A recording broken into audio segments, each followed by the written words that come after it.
Bana ne yaptığına sen haberiniz yok sizin. Hayatımı nasıl bir cehenneme çevirdiğinizden haberiniz yok.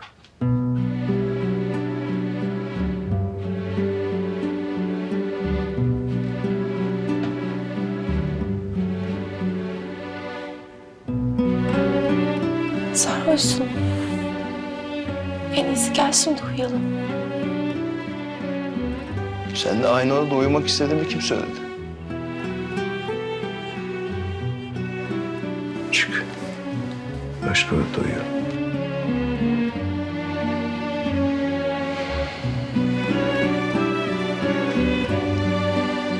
Çık başka odada uyu. Çık!